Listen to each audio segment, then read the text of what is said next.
A farmer's daughter found starving horses chained in the woods, but the next morning, a billionaire's private army surrounded the property for a shocking reason. Before we continue, don't forget to subscribe to the channel, like the video, and comment where in the world you're watching from. Let's go. Emma Winters pulled her weathered pickup truck to a stop at the edge of her family's property, cutting the engine as the familiar silence of the countryside enveloped her. The late afternoon sun filtered through the trees, casting long shadows across the dirt road that marked the boundary between the Winters' modest farm and the sprawling estate owned by Grayson Holdings. Emma had made this drive countless times in her 26 years, but today, something felt different. A sense of unease had settled in her stomach the moment she'd spotted unusual tire tracks cutting through the mud near their property line. She stepped out of the truck, her boots sinking slightly into the damp earth as she adjusted her worn baseball cap. The spring air carried the scent of pine and recent rain as she surveyed the boundary fence. Her father had warned her about trespassers recently, corporate scouts from Grayson Holdings who'd been pressuring local farmers to sell their land. The multinational corporation had been buying up properties throughout the valley for the past year, and the Winters farm was one of the few holdouts remaining. Emma followed the tire tracks, noting how they veered off the main road and disappeared into the wooded area that separated their farm from the Grayson property. The woods had always served as a natural buffer between the two lands, a no-man's land of sorts that neither party maintained. Her father had always respected the boundary, and until recently, so had the previous owners of the adjacent property. Strange, Emma muttered to herself, crouching down to examine a broken branch. The damage was recent. The exposed wood still light in color, the leaves still green. Something heavy had come through here, and recently. She straightened, debating whether to turn back. Her father was waiting for her help with the evening chores, and the daylight was fading fast. But curiosity, a trait her mother had always said would get her into trouble someday, pushed her forward, following the trail deeper into the woods. The forest grew denser as she walked, the canopy overhead blocking out more of the fading sunlight. Emma moved carefully, her senses heightened. Years of working on the farm had made her observant, attuned to changes in her environment. Something wasn't right here. Twigs snapped underfoot as she pushed through a thicket of brambles, wincing as thorns caught on her jeans. That's when she heard it, a sound that stopped her in her tracks. A low, pained whiny, followed by the distinctive clink of metal against metal. Emma froze, straining her ears. There it was again, unmistakable this time. A horse in distress. She moved faster now, pushing branches aside, no longer concerned about the scratches on her arms or the mud staining her boots. The sounds grew louder, and suddenly the trees opened up to a small clearing. What Emma saw there made her blood run cold. 3 horses stood in the clearing, each one tethered to a tree with heavy chains. They were skeletal thin, ribs protruding sharply against dull, matted coats. Their heads hung low, eyes sunken and listless. Around them the ground was trampled and bare, with no grass or feed in sight. A small, stagnant puddle of muddy water was the only source of hydration visible. "Oh my God," Emma whispered, her voice catching in her throat. She approached slowly, making soft clicking sounds to avoid startling the animals. The nearest horse, a once magnificent bay with a white blaze down its face, raised its head slightly, regarding her with dulled eyes that had once surely sparkled with life. Emma reached out, letting the horse catch her scent before gently stroking its neck. The animal trembled beneath her touch, muscles twitching beneath paper-thin skin. "Who did this to you?" she murmured, examining the heavy chain that secured the horse to the tree. It was padlocked in place, the metal having rubbed raw patches on the horse's legs where it had struggled. The other 2 horses, a gray mare and a younger palomino, were in equally dire condition. All 3 showed signs of severe neglect: overgrown hooves, patchy coats, and open sores where bones pressed against skin. Emma's heart raced with a mixture of rage and desperation. These animals needed immediate care. She pulled out her phone, quickly checking for reception before dialing her father's number. It rang twice before James Winter's gruff voice answered. "Dad," she said, trying to keep her voice steady. "I need you to bring the trailer to the East Woods boundary. And call Dr. Peterson. It's an emergency." "Emma? What's happened? Are you hurt?" The concern in her father's voice was immediate. "I'm fine, but I found 3 horses. They're in terrible shape, Dad. Someone's chained them out here and left them to starve." There was a pause on the other end of the line. "Where exactly are you?" "In the woods along the Grayson boundary, about half a mile in from where the old fence ends. Please hurry, Dad. I don't think they have much time. I'm on my way. Don't do anything until I get there." Emma hung up and turned her attention back to the suffering animals. The warning in her father's voice was clear. This was Grayson property, and trespassing could mean trouble. But looking at the neglected creatures before her, Emma knew she couldn't simply walk away. She returned to her truck, retrieving the emergency kit she always kept behind the seat. Inside was a small first aid pack, a knife, a flashlight, and most importantly, a water canteen and some apple slices she'd packed for her own lunch but hadn't eaten. It wasn't much, but it might help until her father arrived with proper supplies. The horses accepted the water eagerly, their parched bodies desperate for hydration. Emma moved between them, offering sips from her cupped hands, speaking in low, soothing tones as she examined their conditions more closely. The bay was the strongest of the 3, but the gray mare worried her most. Her breathing was shallow, and she seemed barely able to stand. As she worked, Emma's mind raced. Who would do this? And why here, so far from any road or trail? The Grayson estate had its own stables, state-of-the-art facilities that were the envy of every horse owner in the county. These animals clearly didn't belong to them. Someone had deliberately hidden these horses here, leaving them to a slow, agonizing death. The sound of an engine cut through her thoughts. Relief washed over her as she recognized the rumble of her father's old truck. A few minutes later, James Winters pushed through the underbrush, his weathered face grim as he took in the scene before him. Behind him came Sam Peterson, the local veterinarian who had tended to the Winters livestock for as long as Emma could remember. "Jesus Christ," her father muttered, removing his hat as he approached the nearest horse. Despite his 65 years and the arthritis that plagued his joints, James Winters moved with purpose, his eyes taking in every detail of the situation. Dr. Peterson was already examining the gray mare, his experienced hands moving efficiently as he checked her vital signs. "They're severely dehydrated and malnourished," he said, his voice tight with controlled anger. "But they can be saved if we act quickly." "We need to get them out of here," Emma said, gesturing to the chains. "I need bolt cutters for these." Her father nodded, returning to the truck. Emma could see the concern etched in the lines of his face. This wasn't just about the horses. They were on Grayson land, technically stealing property that, no matter how neglected, didn't belong to them. "Emma," Dr. Peterson said quietly, pulling her aside while her father retrieved the tools. "These horses, they're expensive animals. Or they were, before this happened. The bay looks like it might be a thoroughbred, possibly racing stock. The Palomino has quarter-horse bloodlines. These aren't just random farm horses." Emma frowned, processing this information. "You think they were deliberately abandoned?" The veterinarian's expression was grim.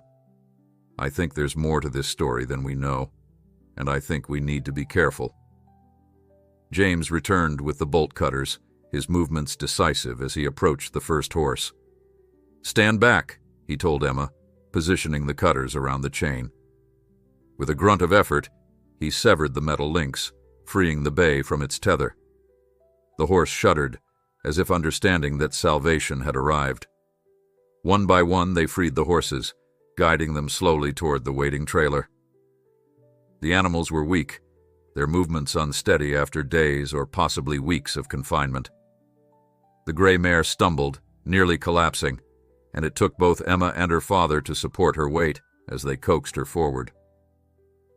"We'll take them to our barn," James decided, helping Dr. Peterson administer emergency fluids to the weakest horse. "Get them stabilized before we figure out next steps." "Shouldn't we call the police?" Emma asked, stroking the Palomino's nose as the young horse drank eagerly from a bucket they'd brought. Her father and Dr. Peterson exchanged a look that Emma couldn't quite interpret. "Let's get them home first," her father said carefully. "Then we'll make some calls." As they loaded the last horse into the trailer, Emma felt a prickling sensation at the back of her neck, the uncomfortable feeling of being watched. She scanned the darkening woods, seeing nothing but shadows and trees. Yet she couldn't shake the sense that their actions hadn't gone unnoticed. The drive back to the Winters farm was tense, the silence broken only by the occasional shuffle of hooves in the trailer behind them. Emma watched her father's profile in the fading light, noting the tight set of his jaw and the white-knuckled grip he maintained on the steering wheel.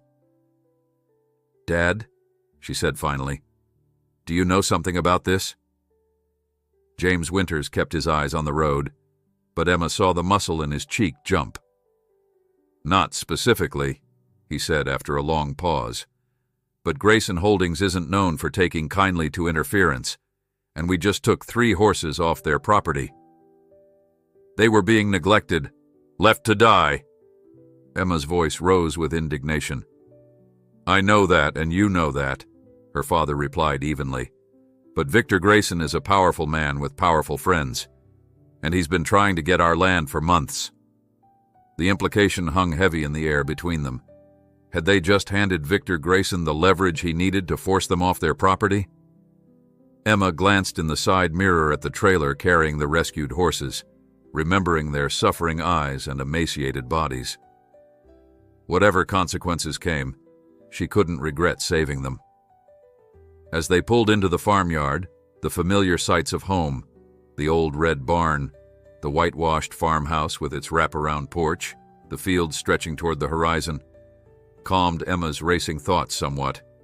This land had been in the Winters family for 4 generations. They wouldn't give it up without a fight. Dr. Peterson helped them settle the horses in the barn, administering more fluids and medications before reluctantly departing, promising to return first thing in the morning. "Document everything," he advised as he packed his medical bag. "Take photos. Keep records of their condition and treatment. We may need evidence."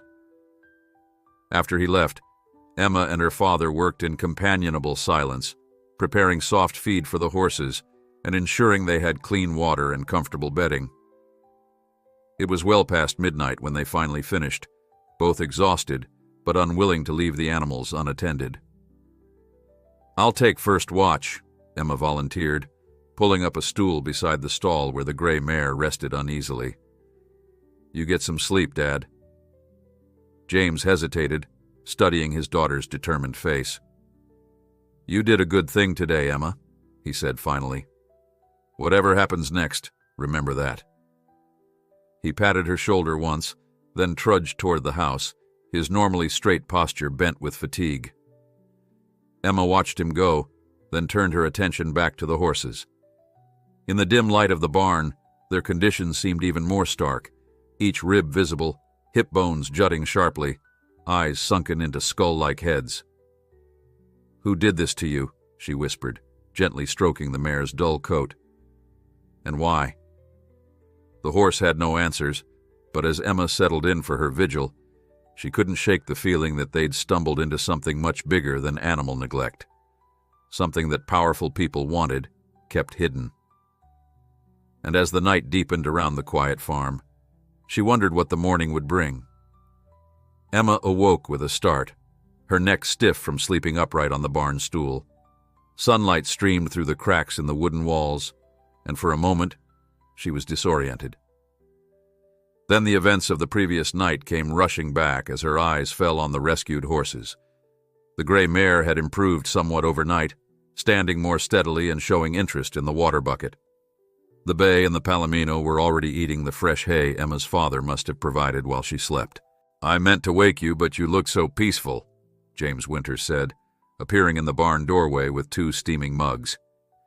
He handed one to Emma, the rich aroma of coffee filling her nostrils. "Dr. Peterson called. He'll be here within the hour." Emma nodded, accepting the coffee gratefully. "They're looking better already," she observed, gesturing toward the horses. "Amazing what a little food and water can do." Her father's expression remained serious. "We need to talk about what happens next, Emma. These horses belong to someone, and taking them, even to save their lives, could be seen as theft. Whoever left them like that deserves to be prosecuted, not protected," Emma retorted, her voice rising with indignation. "How can you even think about returning them?" James raised a hand, silencing her protest. "I didn't say we should return them. I said we need to be careful. Victor Grayson has been trying to force us off this land for months. This could give him ammunition." Emma sipped her coffee, considering her father's words. The Winters farm was one of the last independent holdings in the valley. Most of their neighbors had already sold to Grayson Holdings, unable to resist the increasingly generous offers. But James had steadfastly refused, despite mounting pressure and financial strain. "What if we go to the police?" Emma suggested. "Report the animal abuse? Surely even Grayson can't justify that level of neglect." Her father's laugh was humorless. "The sheriff plays poker with Grayson every Thursday night. The mayor's campaign was financed by Grayson Holdings. Who exactly do you think will take our side?" Before Emma could respond, a familiar truck pulled into the farmyard. Dr. Peterson climbed out, medical bag in hand, his face set in grim determination. Emma and her father met him outside the barn. "How are they this morning?" the veterinarian asked, already moving toward the barn door. "Better than expected," Emma replied, following him inside. "They've all eaten a little, and even the mare seems stronger." Dr. Peterson nodded, beginning his examination of the first horse. "I made some calls last night," he said quietly, not looking up from his work. "These horses match the description of 3 that went missing from the Sullivan Racing Stable about 3 weeks ago. Very valuable animals. The bay was their rising star, won 2 major races last season." Emma exchanged a glance with her father. "The Sullivans filed a report?" "That's the strange part," Dr. Peterson continued, moving to check the gray mare. "According to my contact, they did initially. Then suddenly they withdrew it, claiming the horses had been sold privately. No paperwork filed, no transfer of ownership registered. Very unusual for animals of this caliber." James frowned, absently stroking the palomino's nose. "The Sullivans' farm borders Grayson's property to the north," he noted, "and I heard rumors they were in financial trouble after last year's drought. You think Grayson forced them to sell? But then why neglect valuable racehorses?" Emma couldn't make sense of it. Dr. Peterson's voice dropped even lower. "Racing horses are heavily insured, sometimes for millions. If they die from illness or accident after being sold, the original owner still collects the insurance money," James finished, comprehension dawning on his face. "While the new owner writes off the loss." Emma felt sick. They were deliberately leaving them to die for an insurance scam? The veterinarian straightened, closing his medical bag. "I can't prove anything, but these horses didn't wander into those woods and chain themselves to trees." A tense silence fell over the barn, broken only by the soft sounds of the horses. Emma's mind raced, trying to process the implications. If Grayson was involved in insurance fraud, rescuing the horses could expose the entire scheme. No wonder her father was concerned about retaliation. "We need documentation," she decided, pulling out her phone. "I'll take pictures, record their conditions. If Grayson comes after us, we'll have evidence of the abuse." Her father nodded slowly. "Good thinking. And I'll call Mark Daniels at the state police. He's not in Grayson's pocket. At least not that I know of. Might be better than dealing with local law enforcement. Dr. Peterson prescribed a careful rehabilitation regimen for the horses, warning that recovery would be slow. Don't overfeed them, he cautioned. Their digestive systems are fragile right now. Small, frequent meals are best. As he prepared to leave, he paused, his expression troubled. Be careful, both of you. Victor Grayson didn't become a billionaire by being forgiving of those who cross him. After the veterinarian departed, Emma and her father spent the morning tending to the horses and documenting their conditions. Emma methodically photographed each animal from multiple angles, capturing the protruding ribs, the sores where chains had rubbed flesh raw, the overgrown and cracked hooves. She recorded videos of their unsteady gaits and made detailed notes about their symptoms. Around mid-morning, James went to the house to call the state police. Emma remained in the barn, mixing a special feed blend Dr. Peterson had recommended for malnourished horses. She was so focused on her task that she didn't notice the first vehicle arrive. It was the rumble of multiple engines that finally caught her attention. Setting down the feed bucket, Emma moved to the barn door and peered out. What she saw made her blood run cold. A convoy of black SUVs had pulled into the farmyard, forming a semicircle around the main house. Men in tactical gear were emerging from the vehicles, their movements coordinated and precise. Each wore a uniform bearing the Grayson Holdings logo, a stylized G that Emma had come to view with distaste. While not openly carrying weapons, the bulges beneath their jackets suggested they were armed. Heart pounding, Emma reached for her phone, quickly dialing her father. It rang several times before going to voicemail. She tried again with the same result. Panic began to rise in her throat as she counted the intruders. At least 12 men, maybe more. This wasn't a business delegation. It was an intimidation squad. A 13th figure emerged from the central SUV.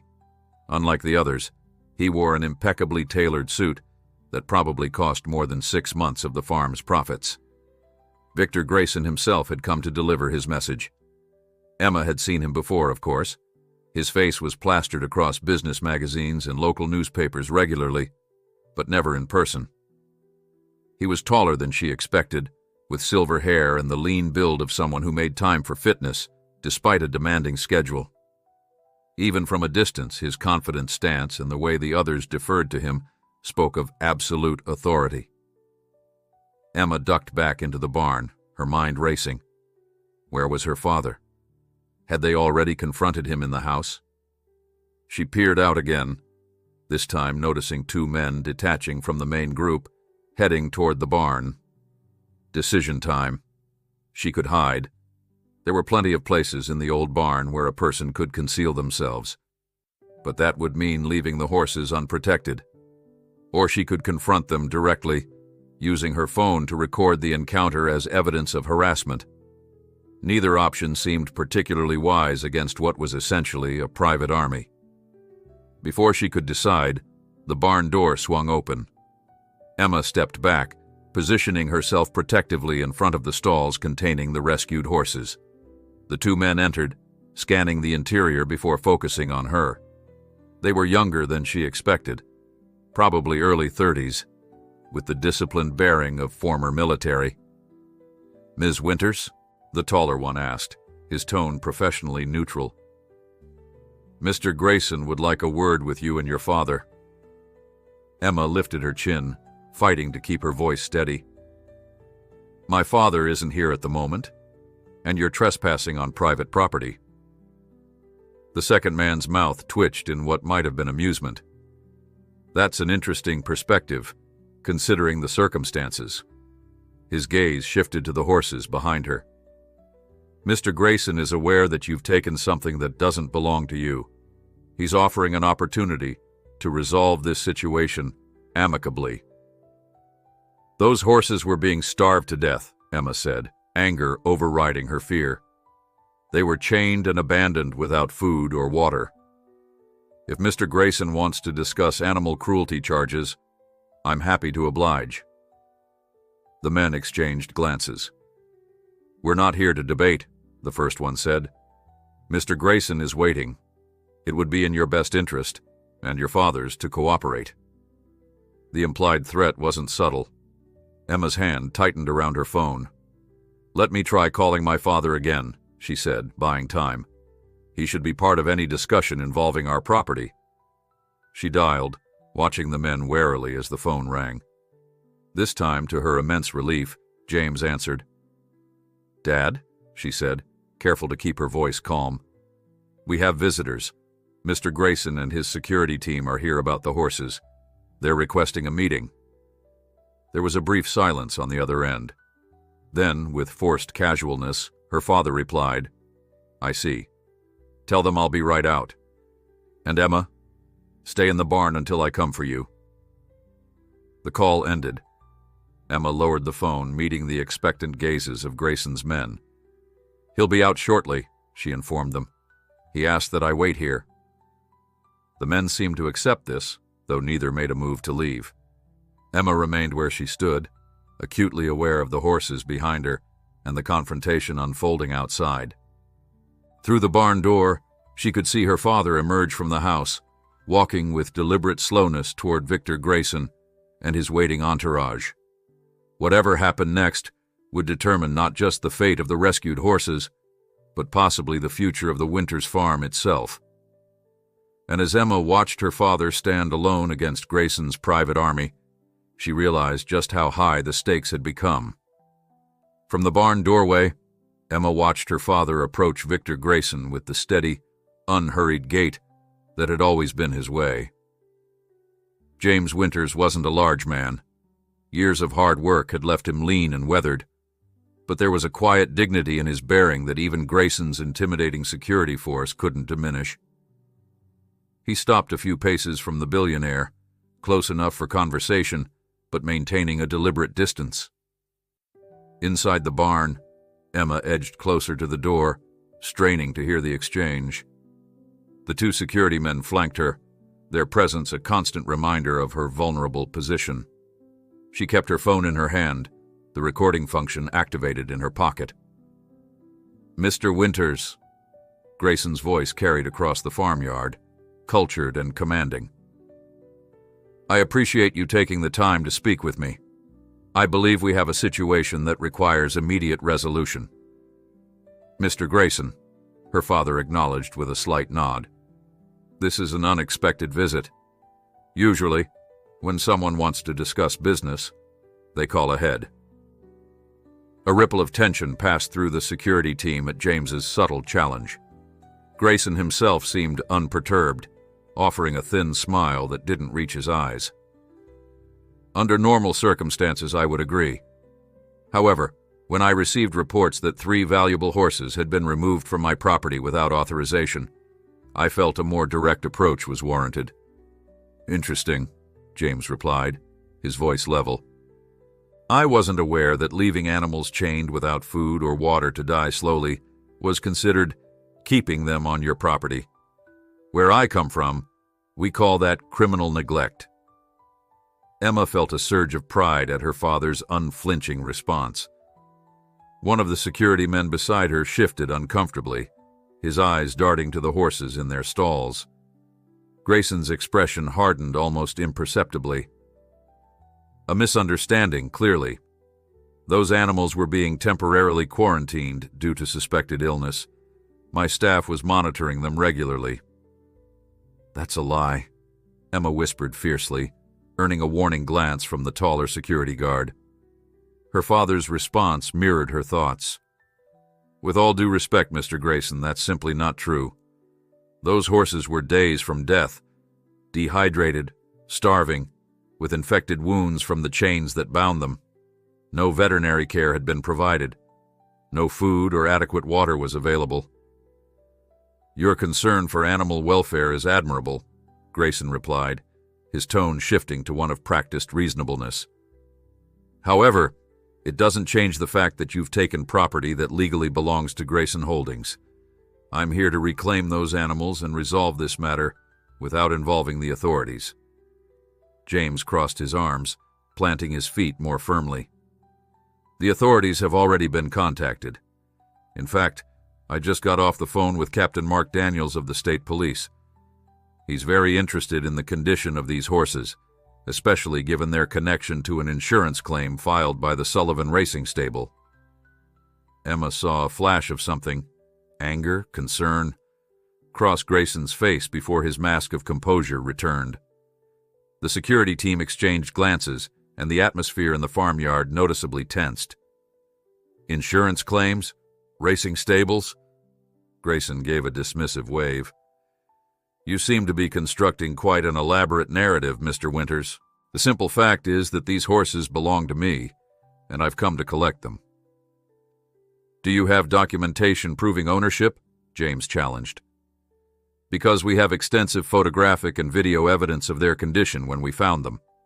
Evidence that's already been shared with law enforcement and animal welfare agencies. Inside the barn, Emma felt a chill run down her spine. Her father was bluffing. They hadn't had time to share the evidence with anyone except Dr. Peterson. But it was a calculated risk, suggesting that exposing the situation was already beyond Grayson's control. The billionaire took a step closer to James, lowering his voice. Emma couldn't hear what was said, but she saw her father's posture stiffen. When he responded, his voice carried clearly across the yard. Is that a threat, Mr. Grayson? Because it sounds remarkably like one. Grayson smiled coldly. Not at all. Merely a statement of economic reality. Your farm has been struggling for years. Declining profits, increasing debt, aging equipment. My offer to purchase your property at twice its market value still stands. It would resolve your financial concerns and this unfortunate misunderstanding in one stroke. Emma felt her stomach tighten. The farm's financial difficulties weren't a secret, but hearing Grayson weaponize that knowledge so callously made her blood boil. She started toward the door, determined to join her father, but a firm hand on her arm stopped her. Not a good idea, Ms. Winters, the security guard said quietly. Outside, James was shaking his head. This land isn't for sale, Mr. Grayson. Not today, not tomorrow, not ever. 4 generations of my family have worked this soil.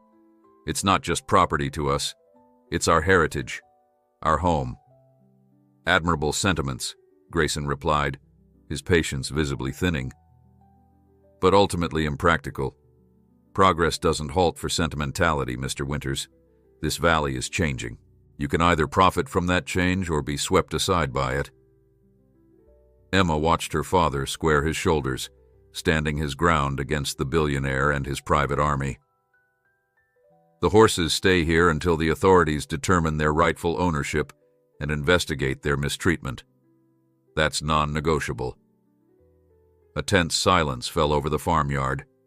Emma held her breath, watching Grayson's expression harden from irritation to cold fury. When he spoke again, all pretense of cordiality had vanished.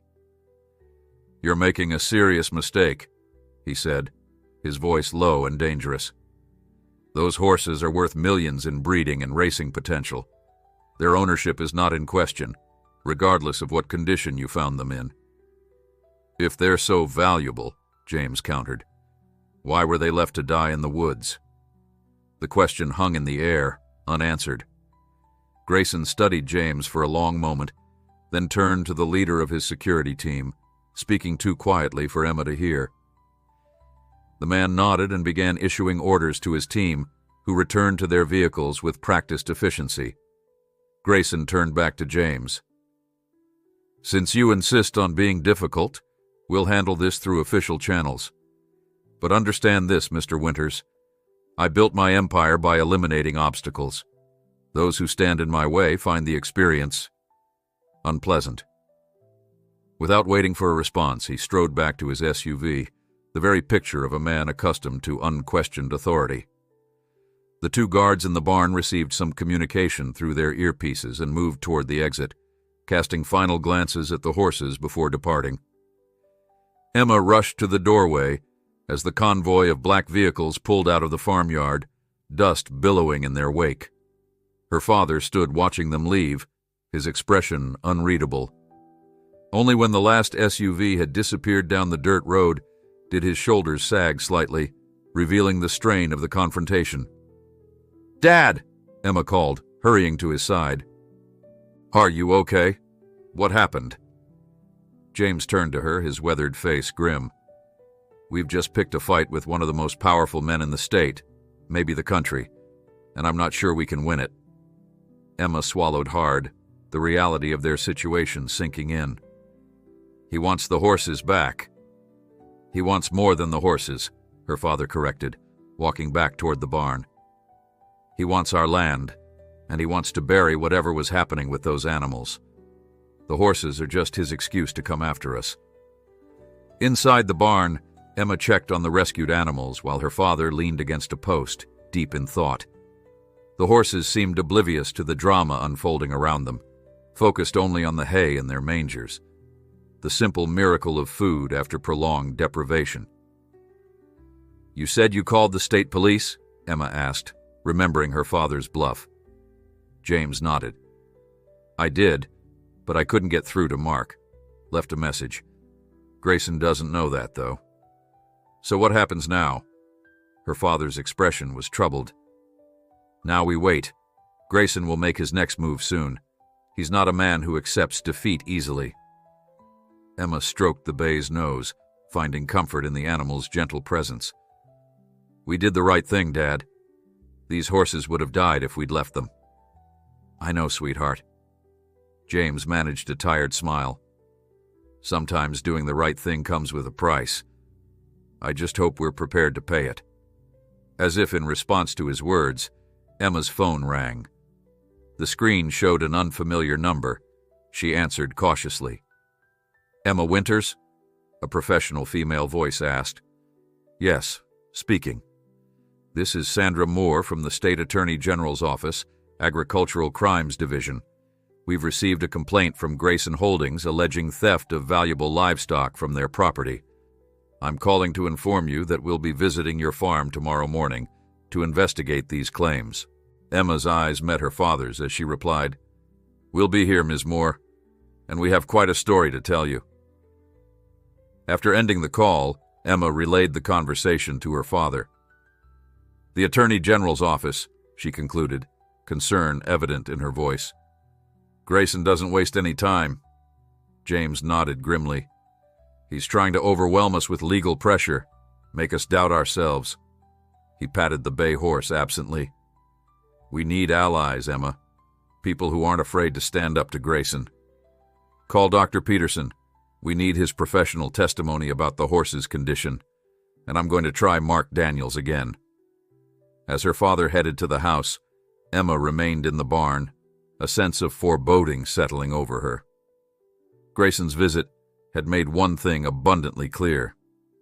This wasn't just about 3 abandoned horses anymore. They had stumbled onto something bigger, something worth threatening and intimidating for. And whatever it was, Victor Grayson was determined to keep it hidden. She pulled out her phone and began reviewing the photos and videos she'd taken, making sure every detail of the horse's neglected state was clearly documented. If they were heading for a legal battle with a billionaire, they needed every shred of evidence they could muster. Outside, dark clouds were gathering on the horizon, a storm front moving in from the west. Emma couldn't help but see it as an omen of what was to come. The storm broke just after sunset, sheets of rain pounding against the farmhouse windows as thunder rolled across the valley. Emma sat at the kitchen table, a mug of lukewarm coffee between her hands, watching her father pace the worn linoleum floor. The evening had been spent in a flurry of phone calls, some answered, many not, as they scrambled to build support before tomorrow's investigation. "Dr. Peterson confirmed he'll be here first thing in the morning," Emma said, consulting her hastily scribbled notes. "He's bringing his complete medical assessment and treatment records." James nodded, his expression distracted. "Good. That helps with the horse's condition, but we need more. We need someone who can connect these animals to the Sullivan insurance claim." Emma hesitated before mentioning what had been gnawing at her since their confrontation with Grayson. "Dad, what if the Sullivans won't help us? Dr. Peterson said they withdrew their missing horses report. If Grayson pressured them once, he can do it again. Her father stopped pacing, running a hand through his thinning hair. You're right. The Sullivans are likely compromised, but there might be someone else. He grabbed his phone and scrolled through his contacts. Bobby Sullivan's head groom, Miguel Sanchez. He worked with those horses every day for years. If anyone can positively identify them, it's him. Would he be willing to go against his boss? Against Grayson? James's expression was grim as he dialed. Miguel's son was injured in a stable accident last year. The Sullivans denied any responsibility, refused to cover the medical bills. There's no love lost there. As her father stepped into the next room to make the call, Emma's phone buzzed with a notification. She opened it to find an email from an unfamiliar address, the subject line reading only, "Evidence." With a growing sense of unease, she clicked it open. The message was brief. You need to see this. Meet me at Miller's Diner, 9 p.m. tonight. Come alone. A friend. No signature, no further explanation. Emma stared at the screen, conflicted. It could be a trap. Grayson trying to lure her away from the farm, perhaps. But if someone genuinely had evidence that could help their case, could they afford to ignore it? Her father returned, his expression slightly more hopeful.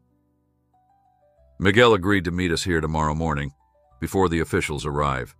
He says he can identify the horses if they're the ones that went missing from Sullivan's stable. Emma nodded, still distracted by the mysterious email. That's great, Dad. James studied her face. What is it? You look worried. She hesitated, then handed him her phone. I just got this. What do you think? Her father read the message, his frown deepening. Absolutely not. It's too risky. Grayson's people could be waiting for you. But what if it's legitimate? What if someone has information that could help us understand what's really going on? Or it could be someone planning to intimidate you, or worse. James shook his head firmly. We stay together, Emma. That's how we'll get through this. Emma knew her father was being sensible, but frustration bubbled up inside her. Dad, we're already outmatched. Grayson has money, lawyers, political connections. What do we have? 3 starving horses and a veterinarian's report. If there's even a chance this person has real evidence. It's not worth the risk, her father insisted, his voice rising. Grayson threatened us today, Emma.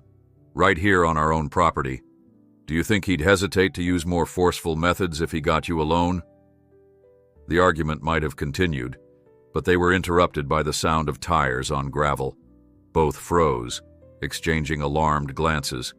It was nearly 8 p.m., well past the hour for casual visitors, especially in this weather. James moved to the window, peering out into the rainy darkness. A truck, he reported. Not one I recognize. Emma joined him, trying to make out details through the rain-streaked glass. The vehicle had stopped in the farmyard, its headlights illuminating the curtain of rain between the house and barn. After a moment, a figure emerged, hurrying toward the porch with a jacket held over their head against the downpour. Stay here, James instructed, moving toward the door with cautious determination. Emma ignored him, following close behind as he opened the door to their unexpected visitor. The porch light revealed a woman in her 40s, her dark hair plastered to her face from the rain despite her makeshift shelter. Emma recognized her immediately, Jessica Sullivan, co-owner of Sullivan Racing Stables and wife of Bobby Sullivan. Jessica, James said, clearly as surprised as Emma. What are you doing here? I need to talk to you, Jessica replied, her voice tight with barely controlled emotion. It's about the horses. Please, may I come in? James hesitated only briefly before stepping back, allowing her inside. Emma quickly fetched a towel while her father led Jessica to the kitchen. The woman's hands shook as she accepted the steaming mug of coffee Emma offered, her wedding ring catching the light as she wrapped her fingers around the ceramic. Bobby doesn't know I'm here, Jessica began without preamble. If he found out, If Grayson found out... She shuddered, not finishing the thought. We understand the risk you're taking, James said gently. Whatever you tell us stays in this room.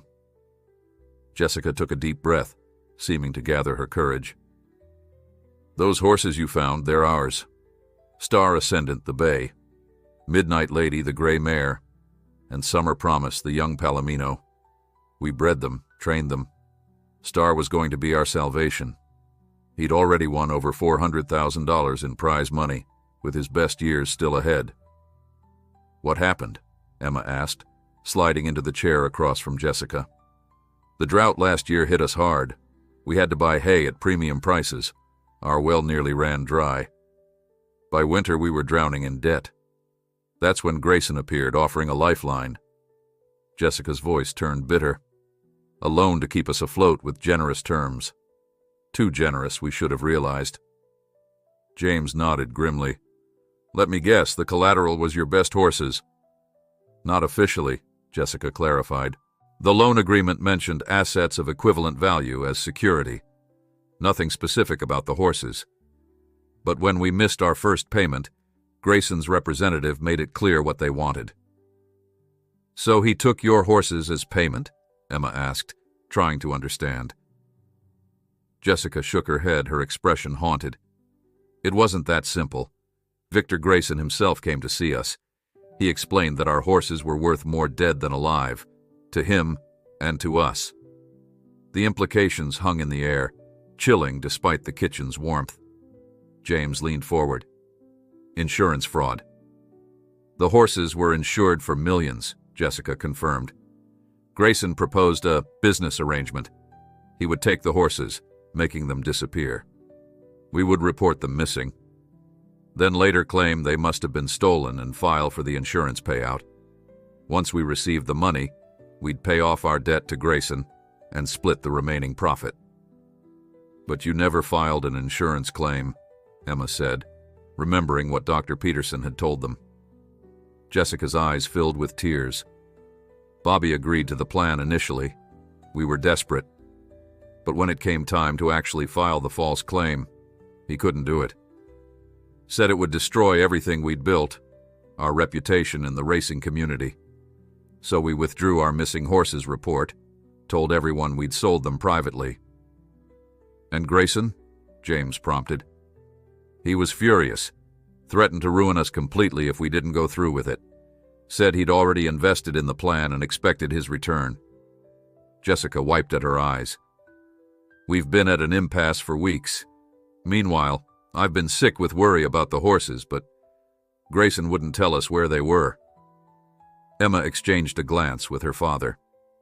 How did you know we had found them? Miguel called me, Jessica admitted. He's been loyal to our family for years. When your father contacted him about identifying the horses, he called me immediately. James's expression was thoughtful. Jessica, we need your help.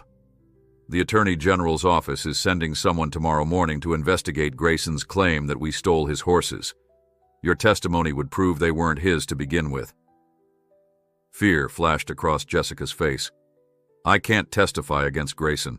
He'd destroy us. The bank that holds our mortgage is owned by one of his subsidiaries. He could foreclose tomorrow if he wanted. He's going to do that anyway, Emma pointed out gently. You said yourself he was furious that you wouldn't file the insurance claim. Do you really think he'll just let that go? Jessica stared into her coffee, conflict evident in her expression.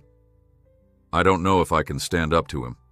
You don't understand what he's capable of. We're getting a pretty good idea, James said grimly. But there's strength in numbers, Jessica.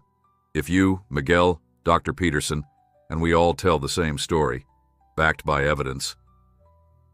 A sudden bang from outside interrupted him, the sound of the barn door slamming in the wind. All three jumped, their nerves already on edge.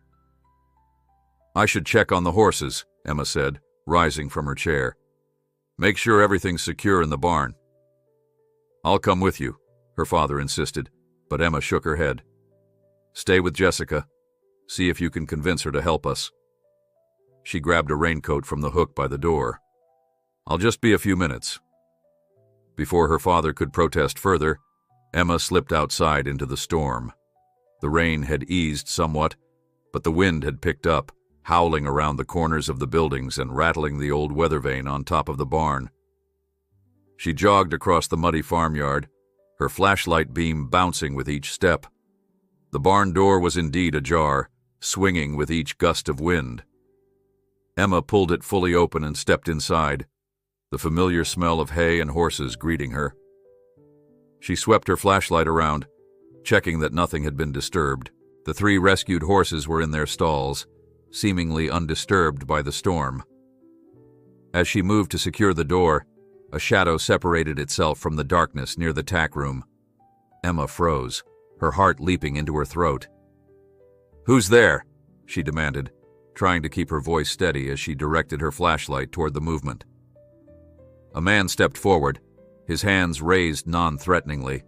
He was younger than Emma had expected, perhaps in his early 30s, with rain-soaked dark hair and intense eyes that reflected the flashlight beam. "Emma Winters?" he asked quietly. "I'm the one who emailed you. I couldn't wait until 9. I think Grayson's people might be watching the diner." Emma took a step back, her free hand fumbling for her phone. "Who are you?" "My name is Daniel Hayes," he replied, lowering his hand slowly. "I used to work for Grayson Holdings as an accountant, until I discovered what they were really doing with the Sullivan horses, among other things." Emma kept her distance from the stranger, flashlight beam trained on his face. Daniel Hayes squinted against the light but made no move to approach her. "An accountant?" Emma repeated skeptically. "If you worked for Grayson, why should I trust you?" "Because I'm risking everything to be here," he answered, his voice low and urgent. "Grayson doesn't tolerate disloyalty. If his security team finds out I've contacted you, my career is over. Possibly worse." Emma studied him, the expensive watch on his wrist, the tailored shirt beneath his rain-soaked jacket, the polished shoes now muddied from the farmyard. He certainly looked the part of a corporate accountant, but that didn't mean his intentions were genuine. "What exactly do you know about the horses?" she challenged, still keeping her phone ready to call for help. Daniel glanced nervously toward the barn door. "Can we close that first? I'd rather not advertise my presence here." After a moment's hesitation, Emma nodded. Daniel moved slowly to secure the door, then returned to his position, maintaining a respectful distance. "I handle specialized accounts for Grayson Holdings," he began, speaking quickly but clearly. "High-value asset management, tax optimization strategies. 3 weeks ago, I was assigned to process documentation for a new acquisition. 3 thoroughbred racehorses purchased from Sullivan Racing Stables." "Purchased?" Emma interrupted. "Jessica Sullivan just told us there was never any legitimate sale." Daniel nodded grimly. "Exactly. The paperwork I received was backdated and clearly fabricated. When I requested the supporting documentation, proof of payment, transfer of ownership records, I was told to process it without questions." A horse nickered softly from one of the stalls, drawing Daniel's attention. His expression softened as he looked at the rescued animals. "Is that them?" he asked quietly. "Star Ascendant, Midnight Lady, and Summer Promise?"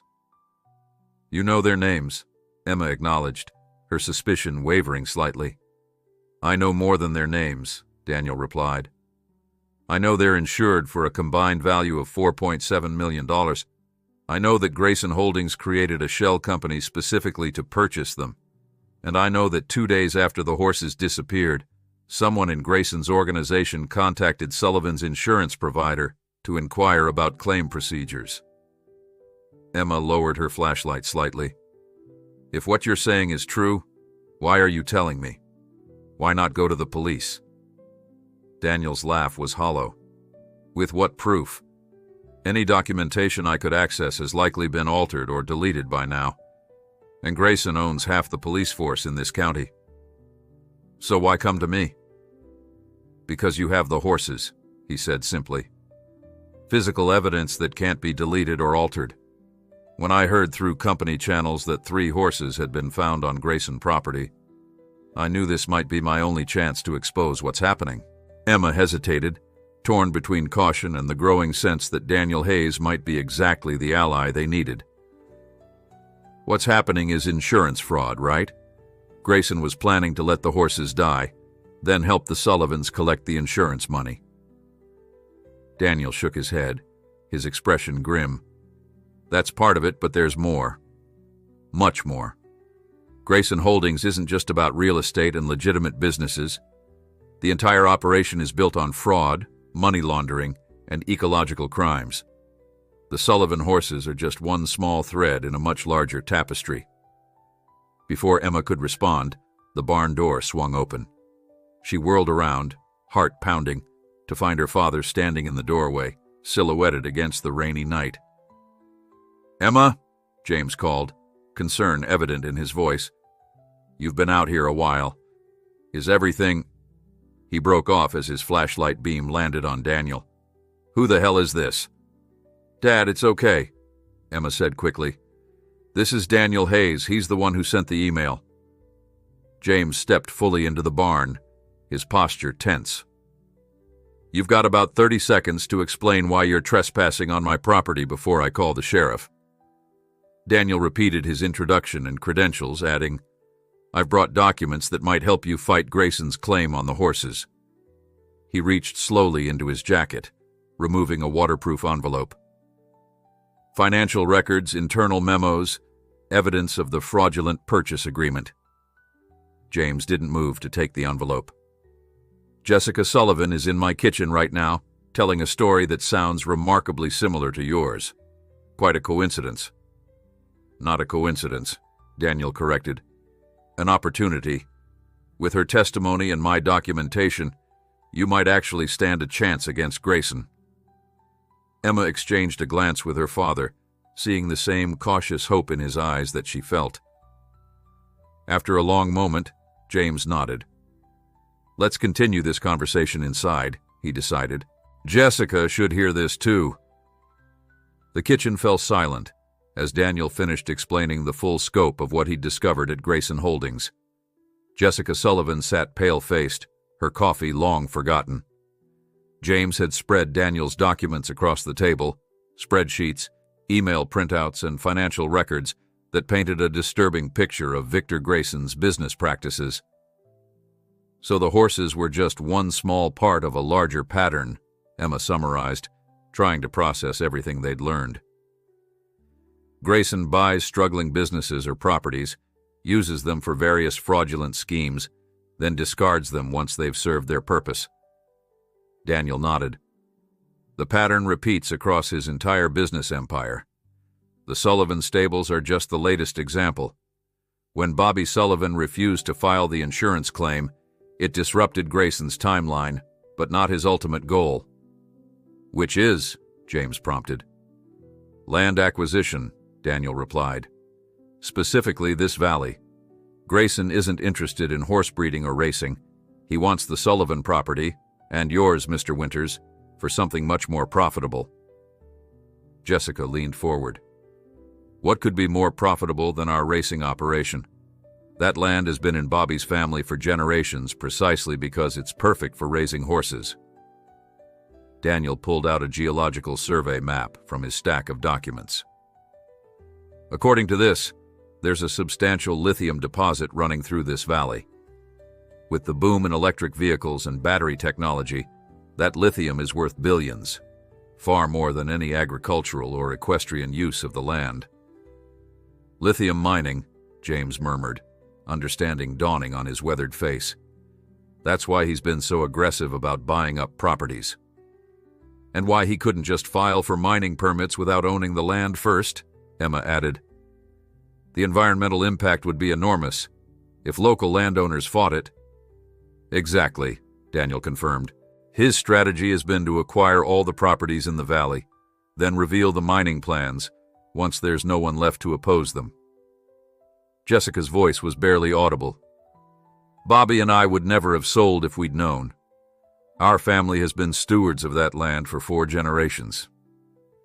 Which is why Grayson resorted to predatory lending tactics," Daniel explained. "Get you into debt, then offer the horses as a way out through insurance fraud. When that failed, he simply took the horses anyway, planning to use them as leverage. "And then we found them," Emma said, the pieces finally falling into place. "Disrupting his plan again." James studied the documents spread before them, his expression hardening with resolve. "This is bigger than just our farm or the Sullivan stables. If Grayson succeeds in mining this valley, it will destroy the watershed, the soil, everything for miles around." "So what do we do?" Jessica asked, looking between them. "The Attorney General's office will be here tomorrow morning. Grayson has connections everywhere." "We fight," James said simply, "with everything we've got. Jessica, will you testify that those horses belong to Sullivan stables? That there was never a legitimate sale to Grayson Holdings?" Jessica hesitated only briefly before nodding. "Yes. Bobby will be furious, but I can't be part of this anymore. Those horses deserve better. This valley deserves better." "Mr. Hayes," James continued, turning to Daniel, "I assume you're willing to verify the authenticity of these documents and explain what you found while working for Grayson?" "That's why I'm here," Daniel confirmed. "I've been compiling evidence for months, waiting for the right opportunity. When I heard about the horses being found, I knew this was it." Emma felt a surge of hope for the first time since Grayson's convoy had arrived that morning. With Dr. Peterson's medical testimony, Miguel's identification of the horses, Jessica's ownership claim, and Daniel's internal documents, that's a strong case, isn't it? "Strong enough to at least raise serious questions about Grayson's claim," James agreed. "But we need to be prepared. Once we go public with these allegations, Grayson will hit back hard. He has resources we can't imagine." "He also has vulnerabilities we can exploit," Daniel pointed out. "His entire business model depends on secrecy and intimidation. If we can get enough evidence into the public record, where he can't bury it." A loud crack of thunder punctuated his words, making them all jump. The storm outside had intensified, rain lashing against the windows as if nature itself was responding to their defiance of Victor Grayson. "It's getting late," James observed, "and tomorrow will be a long day.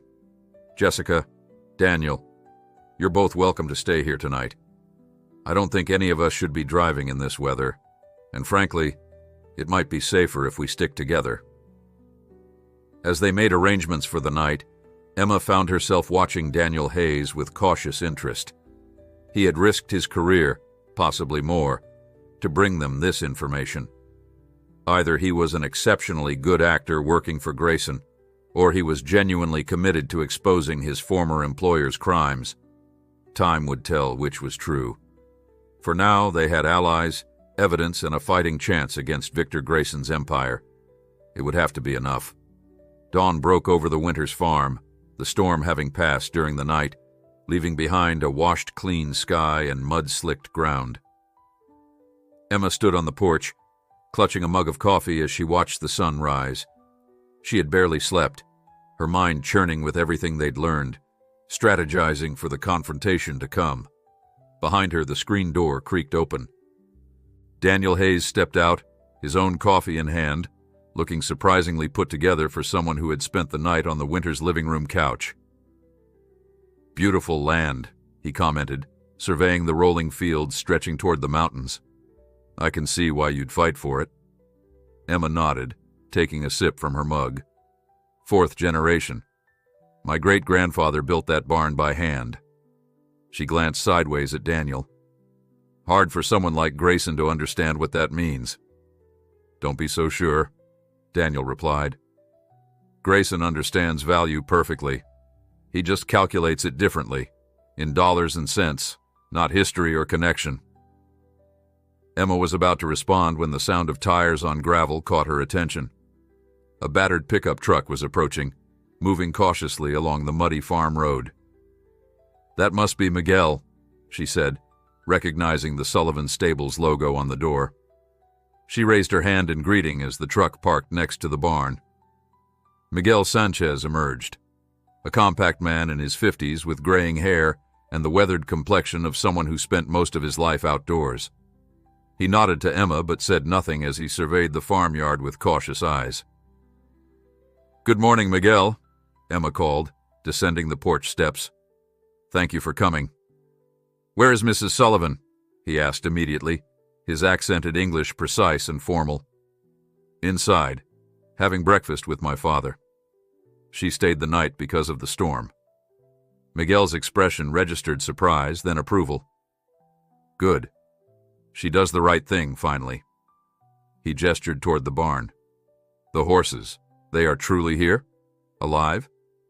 "Yes," Emma confirmed. "They're not in good shape, but they're improving. Would you like to see them?" The head groom nodded emphatically. "Please, I must see them with my own eyes." Emma led Miguel to the barn, aware of Daniel following a few paces behind. Inside, the morning light filtered through the high windows, illuminating dust motes dancing in the air.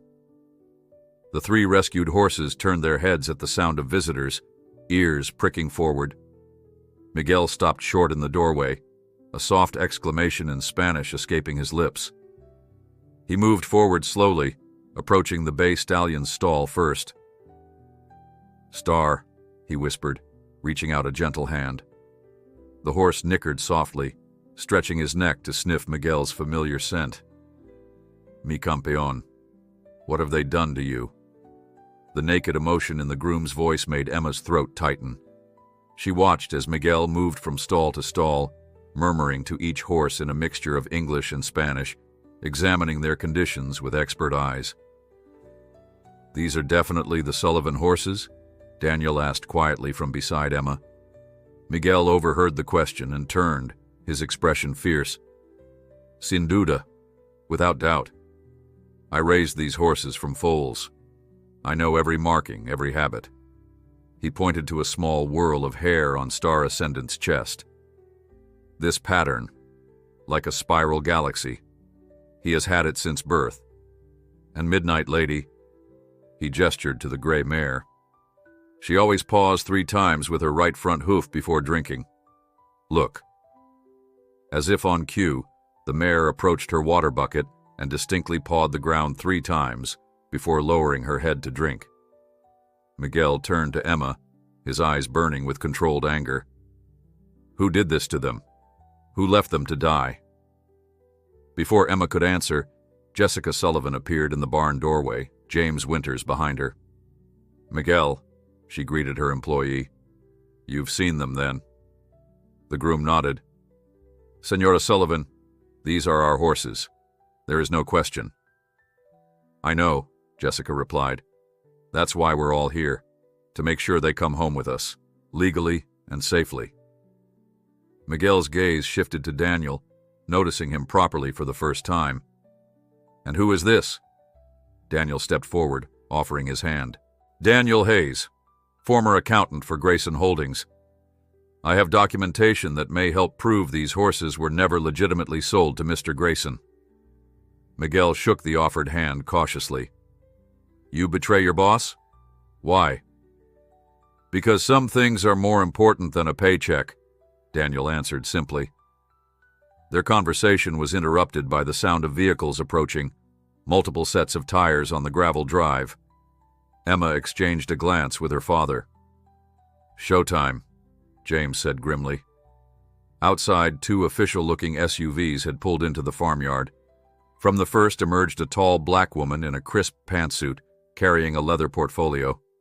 From the second came 2 uniformed officers from the state police and a man Emma recognized as Craig Bennett, the county animal control officer. "Ms. Sandra Moore, State Attorney General's office," the woman introduced herself, presenting credentials. "These are Officers Taylor and Washington from the state police and Mr. Bennett from County Animal Services. We're here to investigate a complaint filed by Grayson Holdings regarding 3 thoroughbred horses allegedly stolen from their property." James stepped forward. "James Winters, this is my farm, my daughter Emma, and we have several witnesses here who can attest to the true ownership of those horses and the condition in which they were found." Ms. Moore's expression remained professionally neutral. "We'll need to see the animals in question first, Mr. Winters, and then take statements from all parties. Of course, James agreed.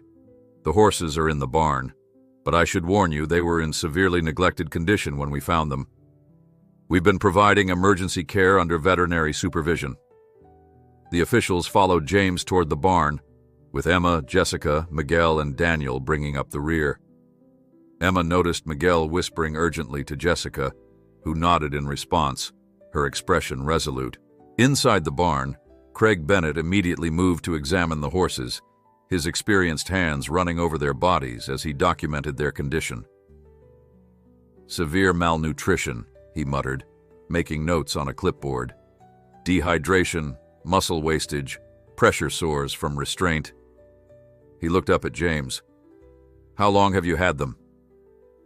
"Since the night before last," James answered. "We found them chained in the woods at the edge of our property, bordering Grayson Holdings land. No food, minimal water, exposed to the elements." "And you have documentation of their condition when found?" Ms. Moore inquired. Emma stepped forward. "I took extensive photos and videos immediately after we rescued them." She handed over her phone. "Everything is time-stamped. Our local veterinarian, Dr. Peterson, also documented their condition and began treatment protocols." Ms. Moore scrolled through the photos, her professional demeanor slipping momentarily as she viewed the images of the horse's initial state. "These animals were chained?" "Yes," James confirmed. "We had to cut them free with bolt cutters." The investigator turned to Jessica. "And you are?" "Jessica Sullivan, co-owner of Sullivan Racing Stables," she replied. "Those are our horses, Star Ascendant, Midnight Lady, and Summer Promise. They were reported missing 3 weeks ago." "According to our information," Ms. Moore countered, "these horses were legally purchased by Grayson Holdings 2 weeks before they went missing." "That's false," Jessica stated firmly. "No sale ever took place. We have our original registration papers and breeding records. Miguel Sanchez, our head groom, can positively identify the horses. And—" She hesitated briefly, then continued with renewed determination. "We have evidence suggesting Mr. Grayson orchestrated their disappearance as part of an insurance fraud scheme." Ms. Moore's eyebrows rose. "That's a serious allegation, Mrs. Sullivan." "Yes," Jessica agreed, "and I'm prepared to make it formally, under oath." Daniel stepped forward. "I can corroborate Mrs. Sullivan's claim. I worked as an accountant for Grayson Holdings until yesterday.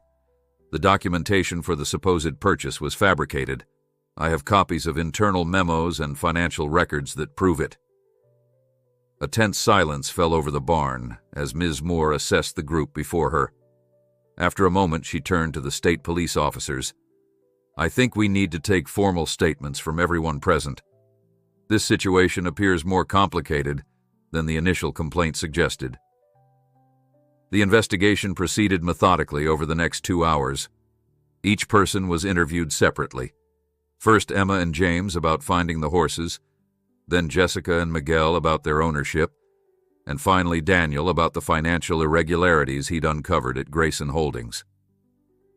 Dr. Peterson arrived midway through, adding his professional assessment of the horse's condition and treatment. By late morning, the officials had gathered in the Winters kitchen to review their findings. "Based on the evidence presented," Ms. Moore announced finally, "we cannot establish that Grayson Holdings has legal ownership of these animals. The documentation they provided to support their claim shows significant discrepancies. Furthermore, the condition of the horses constitutes clear neglect, possibly rising to the level of criminal animal cruelty." Emma felt a surge of cautious relief, but Ms. Moore wasn't finished. "However," she continued, "we also cannot immediately release the horses to Sullivan's stables without further investigation of the competing claims.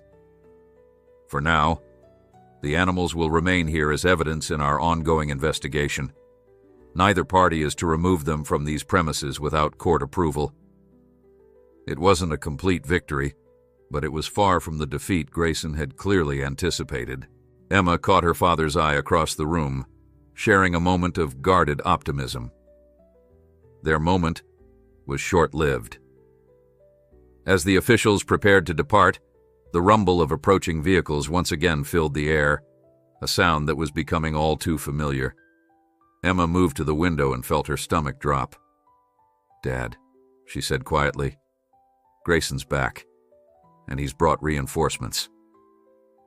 Outside, a convoy of black SUVs was pulling into the farmyard, twice as many as the previous day.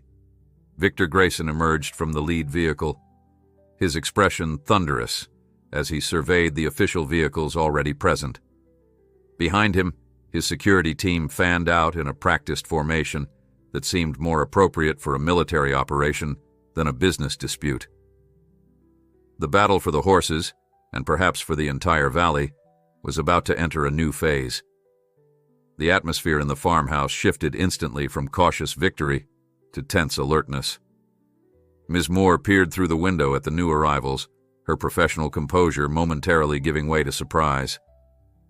"That's Victor Grayson himself," she murmured, more to herself than anyone else. "I wasn't expecting direct involvement at this stage." James moved to stand beside his daughter, his weathered face set in determined lines. He doesn't like losing control of a situation. Yesterday he thought he could intimidate us into surrendering the horses. Now he's discovered we have allies and evidence. Sandra Moore straightened her jacket. Decision made. "Officers," she addressed the state policeman, "please remain inside until I assess the situation." She turned to the others. "Mr. Winters, as this is your property, you're welcome to accompany me, but everyone else should stay here." "I'm coming too," Emma stated firmly, meeting the investigator's gaze without flinching. After a moment's consideration, Ms. Moore nodded. "Very well. The rest of you please remain inside." As they moved toward the door, Daniel stepped forward. "Ms. Moore, you should know that Grayson can be unpredictable when challenged. I've seen him destroy careers for much less than what's happening here." The investigator's expression hardened. "Thank you for your concern, Mr. Hayes, but I represent the Attorney General's office. Mr. Grayson may be powerful, but so is the law." Outside, Victor Grayson stood waiting, hands clasped behind his back in a stance that projected authority. His security team, Emma counted at least 15 men, had positioned themselves strategically around the farmyard. Unlike yesterday's visit, several now openly wore holstered sidearms. "Ms. Moore," Grayson greeted the investigator, his tone perfectly calibrated between respect and impatience. "I'm surprised to find you still here. I was informed this would be a straightforward property recovery operation." "Mr. Grayson," Sandra replied coolly, "this investigation has proven to be more complex than initially reported. There are significant questions regarding the ownership of the horses in question, as well as serious concerns about their treatment while allegedly in your custody."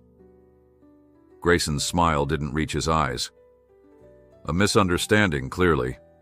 I have the complete transfer of ownership documentation right here." He snapped his fingers, and an aide hurried forward with a leather portfolio. "Signed by both myself and Robert Sullivan, properly notarized and dated." Ms. Moore accepted the portfolio but didn't open it. "We've already reviewed similar documentation provided by your office, Mr. Grayson. It conflicts with testimony and evidence we've gathered today." "What testimony?" Grayson demanded, a hint of steel entering his voice. His gaze shifted to Emma and James, standing resolute beside the investigator. "These people trespassed on my property and took valuable animals. Any claims they're making are obviously self-serving attempts to justify theft." "We have a witness from your own organization," Ms. Moore replied evenly. "An accountant familiar with the transaction who states the documentation was falsified." For the first time, Grayson's composure slipped. His eyes narrowed as he scanned the farmhouse windows. "Hayes," he said flatly, "I should have known." Emma felt a chill at how quickly he'd identified Daniel as the whistleblower. It confirmed what Daniel had said. Grayson's organization was tightly controlled, with the Billionaire maintaining direct oversight of sensitive operations. "Mr. Grayson," Ms. Moore continued, "we also have Jessica Sullivan here, who denies any sale of the horses took place, and the Sullivan stable's head groom has positively identified the animals. Grayson's laugh was cold and dismissive. Jessica Sullivan has no legal authority to speak for Sullivan Racing. Her husband Robert is the primary owner and signatory on all contracts. As for their employee, he waved a hand contemptuously. Paid testimony is easily arranged. The physical evidence supports their claims, Emma interjected, unable to remain silent in the face of such blatant dishonesty. Those horses were deliberately left to die, chained without food or water.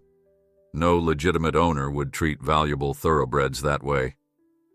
Grayson turned his cold gaze on her. Ms. Winters, isn't it? Your family has been resistant to progress in this valley for some time now. This elaborate performance, rescuing supposedly abandoned horses, making wild accusations about fraud, it's a transparent attempt to obstruct legitimate business development. Mr. Grayson, Ms. Moore cut in firmly, regardless of ownership disputes, the condition of these animals constitutes potential criminal neglect. My office will be pursuing that aspect of the investigation independently. Grayson's expression hardened. I see. Well, if formal channels are being so problematic, perhaps it's time for a different approach.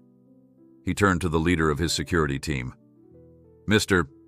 Reed, please secure the perimeter of this property. No one enters or leaves without my authorization. The security chief nodded and began issuing orders to his team. Men moved with military precision, taking up positions at strategic points around the farmyard and driveway. What do you think you're doing? James demanded, stepping forward. This is private property. You have no right. I have every right, Grayson interrupted coldly.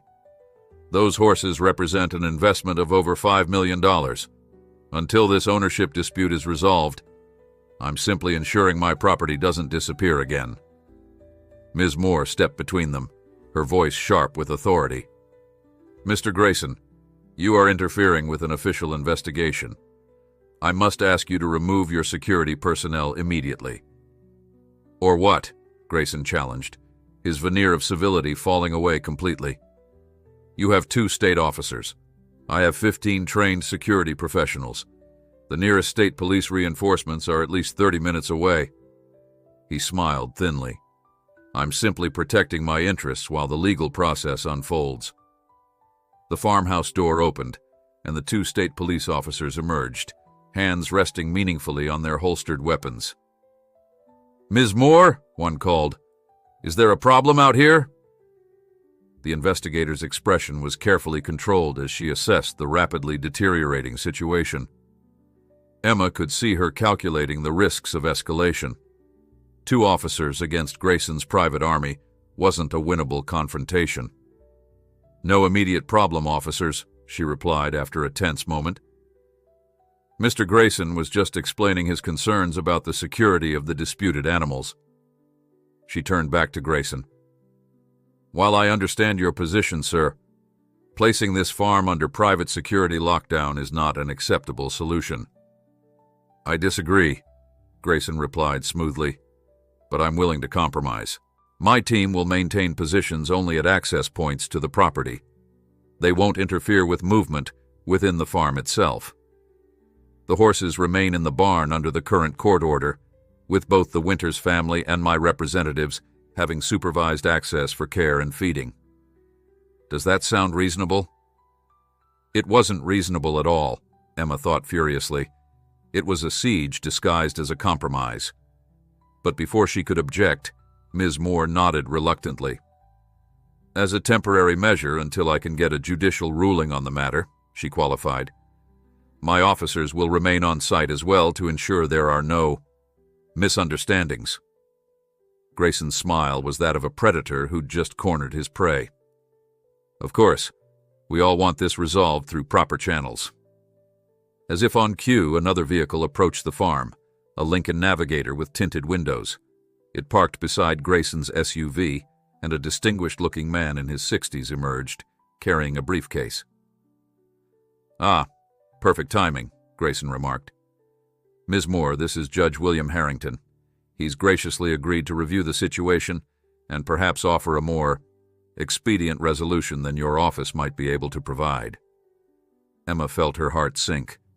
Judge Harrington was well known in the county, and well known to be in Grayson's pocket. His arrival was not a coincidence, but the next phase of Grayson's plan. Ms. Moore's expression tightened. Judge Harrington has no jurisdiction in an Attorney General investigation. On the contrary, the judge replied, approaching the group.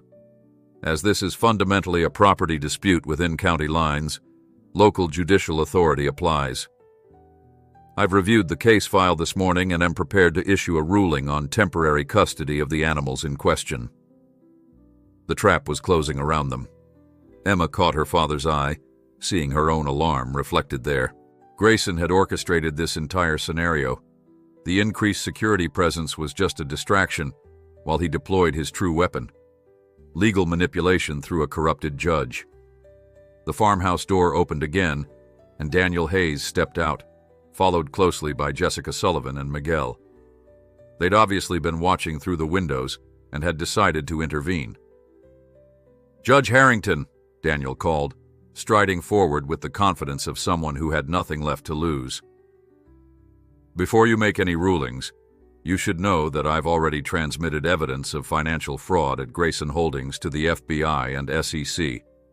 That evidence includes documentation of several large transfers to offshore accounts in your name." The judge stopped mid-stride, his face paling visibly. Grayson's expression contorted with rage as he whirled to face his former employee. "You're lying," he hissed, but the uncertainty in his voice betrayed him. Daniel smiled grimly. "Am I? The beauty of electronic financial records, Mr. Grayson, is that they leave traces no matter how carefully you try to hide them, especially when someone with system access is specifically looking for them." In the moment of stunned silence that followed, Emma realized the dynamics had shifted once again. Daniel had just played his final card, and it was a far more powerful one than anyone had anticipated. The farmyard went utterly still, following Daniel's announcement. Judge Harrington stood frozen, his face ashen. Victor Grayson's composure, a mask he'd spent decades perfecting, cracked entirely, revealing the ruthless fury beneath. "You signed a non-disclosure agreement," Grayson finally snarled at Daniel, his voice vibrating with barely contained rage. "Everything you've seen, everything you think you know, is privileged information. You've just destroyed your career and opened yourself to millions in litigation." Daniel met his former employer's gaze steadily. "Some things are worth more than a career, Mr. Grayson, like being able to look at yourself in the mirror every morning." Emma watched the confrontation with a mixture of admiration and concern. Daniel had just placed himself squarely in Grayson's crosshairs, a dangerous position that many others had likely regretted. Judge Harrington had recovered enough to attempt damage control. "These are outrageous and unfounded allegations," he blustered, though his voice lacked conviction. "I've never received improper payments from anyone." "The transfers were routed through 3 shell companies," Daniel replied matter-of-factly.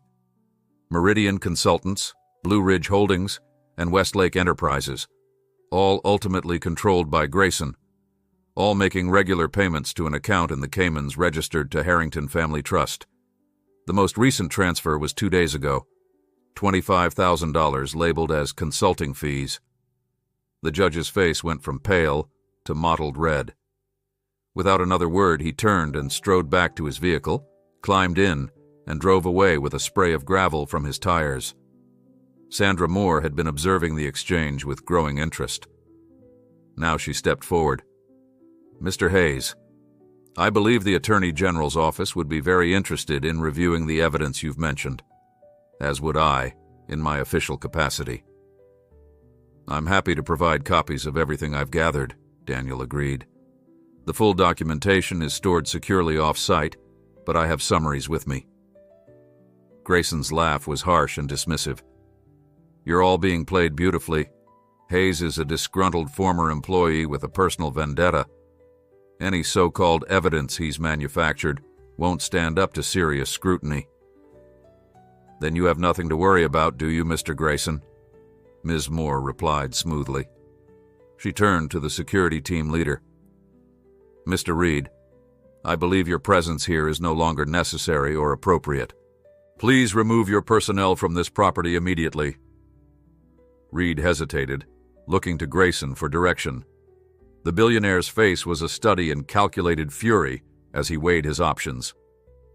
Stand down, he ordered finally, his voice clipped. Return to the vehicles. As the security team began to withdraw, Grayson turned his cold gaze on Daniel. This isn't over, Hayes.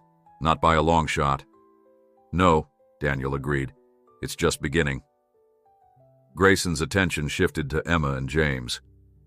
As for you two, enjoying your moment of triumph? Savor it. People who cross me eventually learn why that's a mistake. His eyes settled on the barn where the horses were stabled. Those animals are still legally mine. This is merely a delay in the inevitable. Actually, Mr. Grayson, Jessica Sullivan stepped forward, her voice stronger than Emma had yet heard it. Those horses belong to Sullivan Racing, and I've just spoken to my husband. She held up her phone. He's on his way here now with our lawyer and our complete ownership documentation. He's also prepared to testify about the pressure you applied to participate in your insurance scheme. Something dangerous flashed in Grayson's eyes. Robert Sullivan is a desperate man drowning in debt. His testimony won't be worth much when it comes out that he initially agreed to the arrangement. Perhaps, Ms. Moore interjected, but attempted insurance fraud becomes considerably more serious when it involves animal cruelty as a mechanism. And when perpetrated by someone with your resources and influence, Mr. Grayson, the penalties would be substantial. For the first time, Emma saw a flicker of genuine concern cross the billionaire's face. His empire was built on maintaining a veneer of legitimacy. Criminal charges, especially ones as viscerally upsetting to the public as animal cruelty, could shatter that veneer and expose the corruption beneath. My attorneys will be in touch, Grayson said finally, his voice cold with suppressed fury. Without another word, he turned and strode to his waiting SUV, his security team falling in around him. No one spoke as the convoy of black vehicles pulled away from the farm. Only when the last SUV had disappeared down the driveway did Emma release the breath she hadn't realized she was holding. Well, Ms. Moore said dryly, breaking the silence, that was enlightening. James Winters shook his head, looking stunned by the sudden reversal of their fortunes. I've stood up to Grayson for months over buying our land, but I've never seen him lose control like that. He's always been the one holding all the cards. Until now, Daniel said quietly. A man like Grayson operates by ensuring he's always the most powerful person in any situation. When that equation changes, his playbook falls apart. Ms. Moore turned to Daniel with professional interest. Mr. Hayes, I'd like to take your formal statement regarding these financial allegations. If you've truly submitted evidence to federal authorities, we need to coordinate our investigations. Daniel nodded. Of course. Though I should warn you, I've likely burned every professional bridge I had by doing this. My credibility will be attacked relentlessly. Whistleblowers often face such challenges, Ms. Moore acknowledged. But documentation speaks for itself. If what you've provided is authentic, it will withstand scrutiny. As they moved toward the house, Emma noticed Daniel hanging back slightly. She slowed her pace to walk beside him. Thank you, she said simply. What you did just now, standing up to Grayson, risking everything, it was incredibly brave. Daniel's smile held a mixture of weariness and resolve. Or incredibly foolish. The jury's still out on that one. How long have you been gathering evidence against him? Almost a year, he admitted. At first it was just insurance, protection in case Grayson ever turned on me. The deeper I got into the company's finances, the more irregularities I found. Eventually I realized I couldn't be part of it anymore. Emma studied him with new appreciation. And you chose our rescued horses as the moment to act. They were the tipping point, Daniel confirmed. When I saw the internal memos about the Sullivan horses, the cold calculation of their deaths for financial gain, I knew I couldn't stay silent any longer. He glanced toward the barn. Somehow those animals became the line I couldn't cross. Ironic, since I've never even owned a pet. They reached the porch, where the others were waiting. Inside, the mood had transformed from tense determination to cautious optimism. The state police officers were coordinating with their headquarters, arranging for additional personnel to secure the farm properly. Jessica Sullivan was on the phone with her husband, her voice animated as she explained the morning's events. Dr. Peterson had returned and was checking on the horses, with Miguel assisting. Their expert care was already showing results. The animals looked markedly better than they had just 24 hours earlier. Ms. Moore set up an impromptu command center at the kitchen table, spreading out documents and making calls to her superiors. The Attorney General himself is taking an interest in this case now, she informed them after one particularly long call. The combination of animal cruelty, insurance fraud, and potential judicial corruption has caught his attention. James Winters sank into his favorite armchair, looking both relieved and exhausted. So what happens now? Now, Ms. Moore replied, we build our case methodically. Mr. Hayes's evidence regarding financial irregularities will be reviewed by our fraud division. The horses will remain here under protective custody until ownership can be definitively established, though Mrs. Sullivan's documentation will certainly strengthen their claim. And Grayson? Emma asked, the billionaire's parting threat still ringing in her ears. Ms. Moore's expression turned serious. Mr. Grayson is not someone to underestimate. He has resources, connections, and now a powerful motivation to discredit everyone involved in this morning's events. I strongly recommend you all take precautions. My officers will remain on site for the time being, but Grayson's influence extends far beyond what you've seen today. As if to underscore her warning, Emma's phone chimed with a news alert. She opened it to find a just-published article from the local paper. Prominent local family accused of horse theft by Grayson Holdings. The piece quoted unnamed sources close to the investigation, claiming the Winters family had a history of boundary disputes and had staged the animal rescue to obstruct legitimate development plans. It's starting already, Emma said grimly, showing the article to the others. Grayson's media connections painting us as the criminals. Daniel nodded, unsurprised. Standard procedure: control the narrative, discredit the opposition, apply pressure through multiple channels simultaneously. Well, two can play that game, Jessica Sullivan declared unexpectedly. She pulled out her own phone. My sister-in-law is a producer at the regional news station. Bobby and I have kept quiet about what's been happening out of fear, but that ends today. It's time people heard the truth about Victor Grayson. As Jessica stepped outside to make her call, Emma felt a renewed sense of purpose. The battle was far from over. In fact, it was likely just beginning in earnest. Grayson would use every weapon in his considerable arsenal to crush them. But for the first time, they weren't facing him alone or unarmed. The horses in the barn were living evidence of Grayson's crimes. Daniel's financial documentation provided a roadmap to deeper corruption. The Sullivans were finally ready to speak publicly. And now, the Attorney General's office was involved, bringing the full weight of state law enforcement to bear. Outside, more vehicles were arriving. Not Grayson's intimidating black SUVs this time, but allies. Robert Sullivan's truck pulled in, followed by what appeared to be a news van. The isolated farm that had stood against Grayson's pressure for months was becoming the epicenter of resistance. Emma caught Daniel's eye across the room, seeing her own determination reflected there. Grayson had built his empire on intimidation and the assumption that ordinary people would eventually surrender to his power. But he had miscalculated this time. Some things were worth fighting for, no matter the cost. By mid-afternoon, The Winters farm had transformed into an impromptu media center.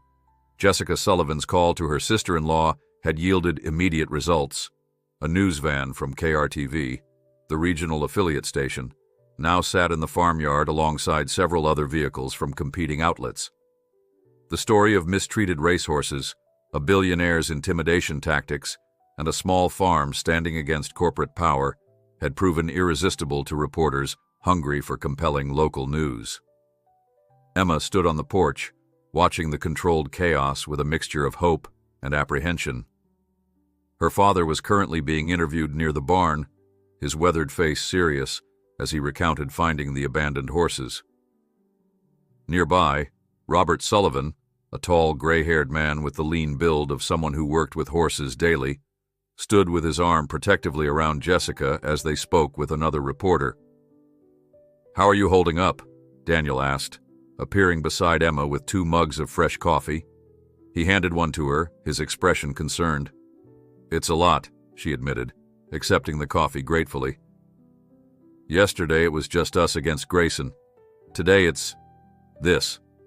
She gestured toward the activity in the farmyard.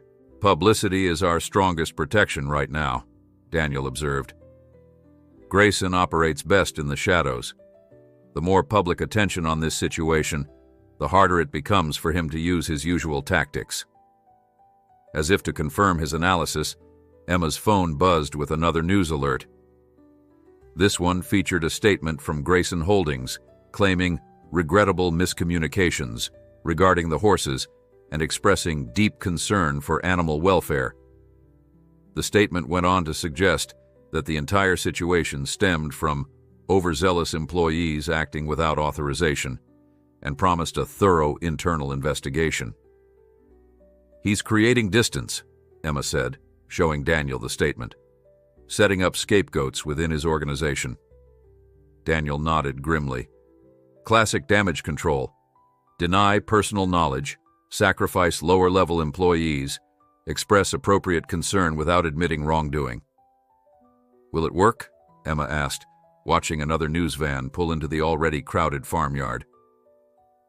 "It might have, if all we had were the horses," Daniel replied. "But the financial evidence I provided opens too many doors he can't close. Once investigators start pulling those threads..." He trailed off as Sandra Moore approached, her expression professionally neutral despite the media circus surrounding them. "Ms. Winters, Mr. Hayes," she greeted them. "I've just received word from the Attorney General himself. Based on the preliminary evidence, he's authorized a formal investigation into Grayson Holdings' financial practices, with particular focus on the apparent judicial impropriety involving Judge Harrington." "That's good news," Daniel said cautiously, "though Grayson's legal team will fight every step of the way." "Undoubtedly," Ms. Moore agreed, "which is why speed and public transparency are critical now. The AG has scheduled a press conference for tomorrow morning to announce the investigation." She turned to Emma. "He's requested that you and your father attend, along with the Sullivans and Mr. Hayes." Emma's eyes widened. "A press conference? With the Attorney General?" "Your story, finding the horses, standing up to Grayson's intimidation, resonates with people. It puts a human face on what might otherwise seem like dry financial crimes." Before Emma could respond, her phone rang, an unknown number. She excused herself to answer it. "Is this Emma Winters?" a woman's voice asked. "Yes, speaking." "Emma, my name is Diane Lawson. I'm a reporter with the Washington Post. I understand you found yourself in quite a situation with Victor Grayson." Emma's breath caught. The Washington Post was a far cry from local news outlets. "Yes, that's correct. I've been investigating Grayson Holdings for the past 6 months for a series on corporate environmental violations," the reporter continued. "Your situation with the horses might be the thread that unravels a much larger story. Would you be willing to speak with me?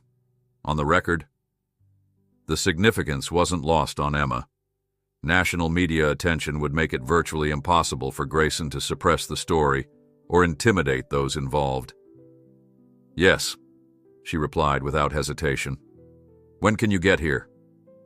"I'm already on my way," Diane replied. "Should be there within the hour."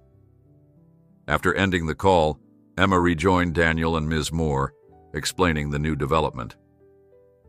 The investigator nodded approvingly. "National coverage raises the stakes significantly," she observed. "The Attorney General will be pleased." Inside the barn, away from the media attention, Dr. Peterson continued his careful treatment of the rescued horses. Emma slipped away from the commotion to check on their progress, finding a moment of peace amid the day's chaos. "They're coming along remarkably well," the veterinarian reported, gently examining the gray mare's legs where the chains had left raw wounds. "Still a long road to full recovery, but they're fighters." Miguel Sanchez was in the next stall, carefully grooming the bay stallion with practiced hands. "Star remembers who he is," the head groom said with quiet pride. "See how he holds his head now? The champion is returning." Emma watched the horse, noting the difference from just 2 days ago. Though still terribly thin, there was a new alertness in his eyes, a dignity in his posture that had been absent when they'd first cut him free from his chains. Her moment of tranquility was interrupted by her father, who entered the barn looking troubled. "Emma," he said quietly, pulling her aside. "We need to talk." They stepped outside through the rear door, away from the media gathered at the front of the property. "What's wrong?" Emma asked, immediately concerned by her father's expression. James ran a hand through his hair, a gesture she recognized from childhood as a sign of deep worry. "I just got a call from Simpson at the bank. Grayson's financial group has purchased our mortgage." Emma felt as if the ground had shifted beneath her feet. "Can they do that?" "Apparently so. It was sold as part of a package of rural loans. Simpson claims it was coincidental timing, but nothing with Grayson is coincidental," Emma finished, understanding the implications. "So now he controls our mortgage. He could foreclose at any time." James nodded grimly. "It's his insurance policy. If the legal battle over the horses and the fraud investigation don't go his way, he still has leverage over us." Before Emma could respond, Daniel appeared around the corner of the barn. "There you are. The Washington Post reporter just arrived and—" He stopped, reading their expressions. "What's happened?" Emma explained the situation quickly. Daniel's expression darkened as he absorbed the news. "This is exactly how he operates," he said, anger evident in his voice. "Multiple pressure points applied simultaneously. If one fails, another succeeds." "What can we do?" Emma asked, hating the feeling of vulnerability despite all their progress. Daniel considered for a moment. "We make it public, right now. Tell the reporters that Grayson has just purchased your mortgage as a retaliatory measure. It fits perfectly with the narrative of intimidation and abuse of power." "Will that stop him from foreclosing?" James asked skeptically. "Not legally," Daniel admitted, "but it makes the action transparently vindictive. Even Grayson has to maintain some public relations consciousness. Using financial power to punish a family that exposed animal cruelty won't play well, especially with national media watching." They were interrupted by a commotion from the front of the property. Moving quickly back toward the main farmyard, they found a new development unfolding. A group of local farmers and ranchers, at least 20 strong, had arrived, their trucks and work vehicles lined up along the driveway. Many carried hand-painted signs. "Stand with Winter's Farm," "Stop Grayson," "Protect our Valley." At the front of the group stood Mark Jensen, whose farm bordered the Winters property to the south. He approached James with an outstretched hand. "Heard what's happening, Jim," he said gruffly. "About time somebody stood up to Grayson. We're here to make sure you know you're not alone." Emma felt a lump form in her throat as she recognized faces in the crowd. Neighbors, community members, people whose families had worked this land for generations alongside the Winters family. Many had sold their properties to Grayson over the past year, unable to resist the financial pressure. Yet here they were, standing in solidarity. The reporters quickly picked up on the new angle, cameras swiveling to capture the gathering crowd of supporters. The narrative was evolving before their eyes. No longer just about 3 rescued horses, but about a community fighting to preserve its way of life against corporate exploitation. Daniel caught Emma's eye across the crowd, his expression both surprised and approving. They had started this battle severely outmatched against Grayson's wealth and influence. But hour by hour, the balance was shifting. The isolated resistance of a single farm family had sparked something larger, something Grayson's money and power might not be able to easily extinguish. As the afternoon light began to fade, casting long shadows across the farm, Emma felt a renewed sense of purpose. Tomorrow's press conference with the Attorney General would bring even more attention to their cause. The Washington Post investigation would dig deeper into Grayson's empire than Daniel's financial evidence alone could reach. For the first time since finding those chained, starving horses in the woods, Emma allowed herself to believe that they might not just survive Grayson's wrath, they might actually win. But as she watched the gathering crowd, she couldn't shake the feeling that Grayson was not a man who accepted defeat gracefully. Their most dangerous confrontation likely still lay ahead. Dawn broke clear and bright over the Winters farm. Emma stood on the porch, coffee in hand, watching the first rays of sunlight illuminate a scene that would have been unimaginable just 3 days ago. State police cruisers were stationed at the entrance to the property. News vans lined the driveway. A group of local supporters had maintained a vigil overnight, some sleeping in their vehicles, others in tents pitched at the edge of the farmyard. In 2 hours, they would be at the state capitol for the Attorney General's press conference.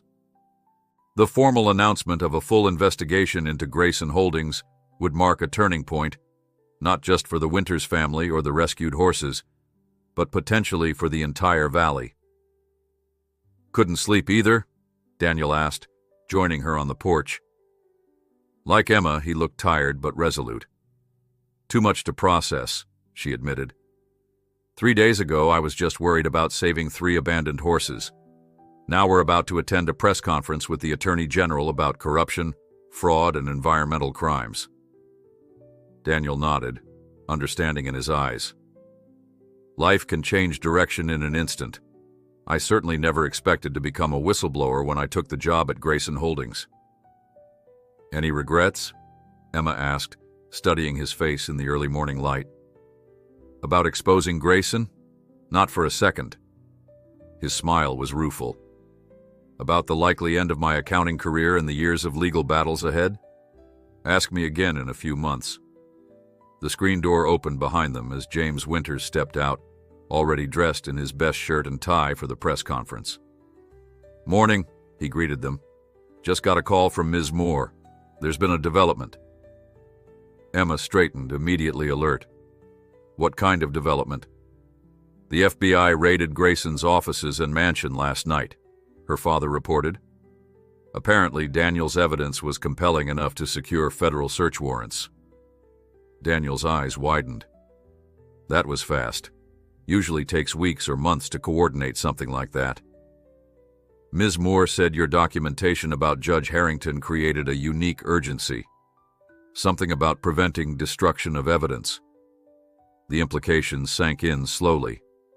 A federal raid meant the investigation had escalated beyond anything they had anticipated.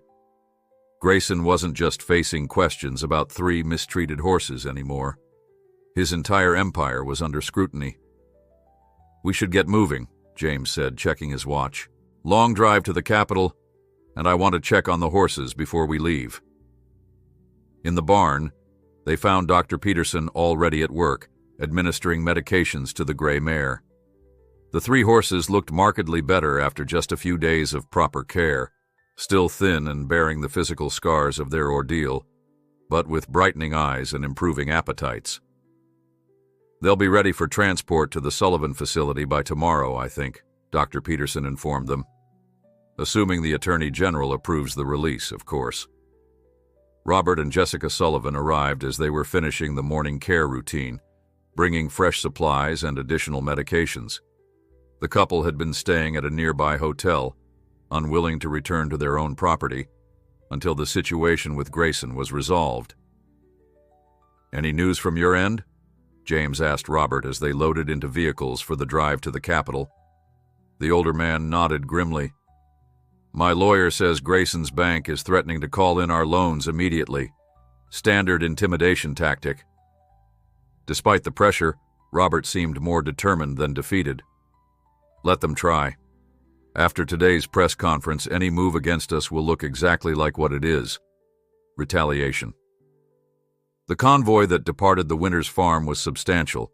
James and Emma in their truck, the Sullivans in theirs, Daniel riding with a state police escort, and several news vehicles following behind. They traveled in silence for much of the journey, each lost in their own thoughts about what lay ahead. The state capitol building was imposing against the morning sky, its granite steps already crowded with media representatives and curious onlookers. Ms. Moore met them at a side entrance, escorting them efficiently through security and into a private room where the Attorney General was waiting. Richard Bennett was a tall, imposing figure with silver hair and penetrating eyes that seemed to assess each of them in turn. "Thank you all for coming," he began without preamble. "Before we go public, I want to ensure we're all aligned on what's about to happen." He gestured to seats around a conference table, and they settled in for what Emma realized was essentially a final strategy session. "Mr. Hayes," Bennett addressed Daniel directly, "your evidence has opened a significant investigation. The FBI raids last night have already yielded additional documentation supporting your claims about Judge Harrington and several other officials." Daniel nodded, his expression serious. "Grayson's operation is built on layers of corruption. The deeper you dig, the more you'll find." "Indeed. Which brings me to an important point." The Attorney General's gaze swept around the table. "Victor Grayson is not a man who surrenders easily. Our press conference today will essentially declare war on him and his empire. Are you all prepared for what that means?" "We've already seen his tactics," James replied steadily. "Intimidation, financial pressure, media manipulation." "Those were just opening moves," Bennett warned. "Once we go public today, he'll employ his full arsenal: lawsuits, character assassination, economic warfare. No aspect of your lives will be off limits." A heavy silence settled over the room as they absorbed the Attorney General's warning. Emma glanced at her father, seeing the same resolution in his eyes that she felt. "The alternative is allowing him to continue," she said finally.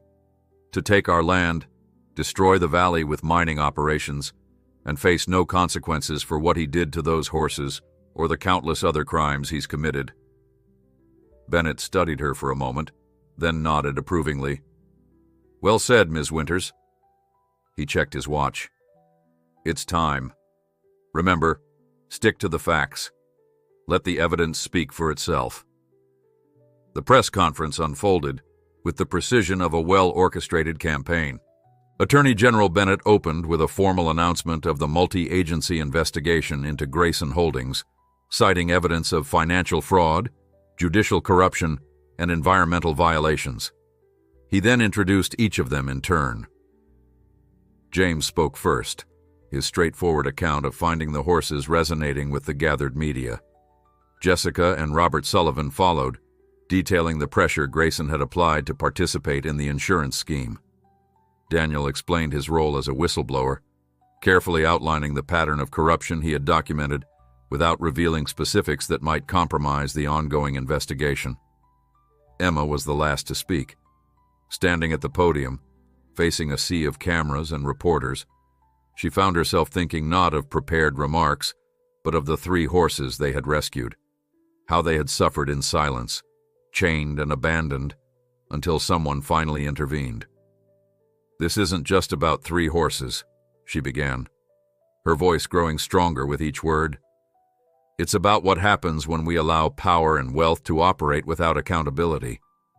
It's about the responsibility we all have to speak up when we witness wrongdoing, even when, especially when, It comes from someone as powerful as Victor Grayson.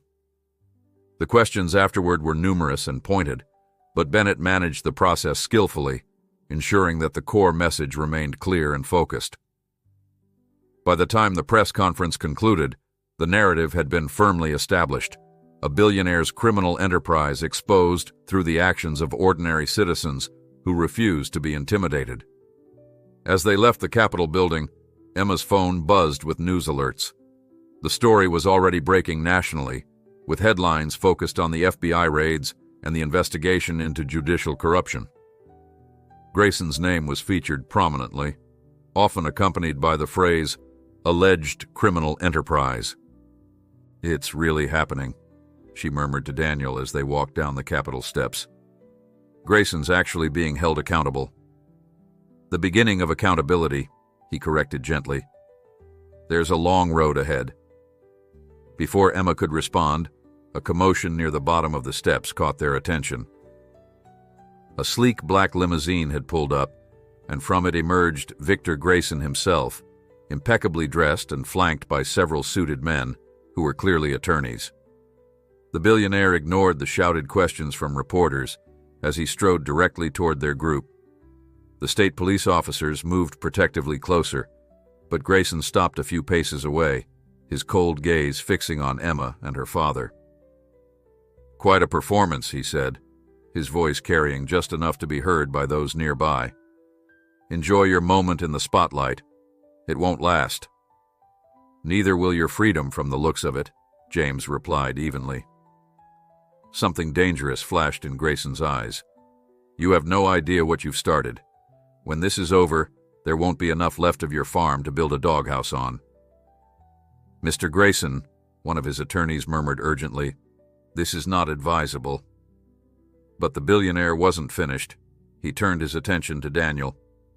"As for you, Hayes, there isn't a hole deep enough for you to hide in. When I'm done, your name will be synonymous with treachery." Daniel met his former employer's gaze without flinching. "Better that than having it associated with yours." For a moment it seemed Grayson might lose control completely, but one of his attorneys physically interposed himself, guiding the billionaire firmly back toward the limousine. The confrontation had lasted less than a minute, but it had been witnessed by dozens of reporters and captured by countless cameras. "Well," Attorney General Bennett remarked dryly as the limousine pulled away, "Mr. Grayson just handed us another gift. Threatening witnesses in front of the media isn't generally considered a sound legal strategy." The ride back to the farm was quieter, the emotional and physical toll of the past few days finally catching up with them. But as they turned onto the familiar dirt road leading to the Winters property, Emma felt a sense of peace she hadn't experienced since finding those horses in the woods. The battle wasn't over, might not be over for years, as investigations proceeded and cases wound their way through the courts. Grayson still owned their mortgage and could still try to foreclose. The valley wasn't yet safe from mining operations. But something fundamental had changed. The truth was out, exposing Grayson's crimes to public scrutiny. The Sullivans would reclaim their horses. The community had rallied around them. And somehow, in the midst of this storm, new connections had formed, between families, neighbors, and even between Emma and the thoughtful whistleblower who had risked everything to do what was right. As they pulled up to the farmhouse, the setting sun cast a golden glow over the land that 4 generations of Winters had called home. Tomorrow would bring new challenges, but tonight they had won something precious. The knowledge that standing up for what was right, no matter the cost, was always a battle worth fighting. Daniel helped Emma from the truck, both of them exhausted but buoyed by the day's events. "What happens now?" he asked, gazing out over the farm. Emma smiled, watching as the rescued horses grazed peacefully in the paddock, their road to recovery well begun. "Now we keep fighting. For them, for this land, for everything that matters." And in that moment, surrounded by allies old and new, Emma knew that whatever Grayson threw at them next, they would face it together, and they would win.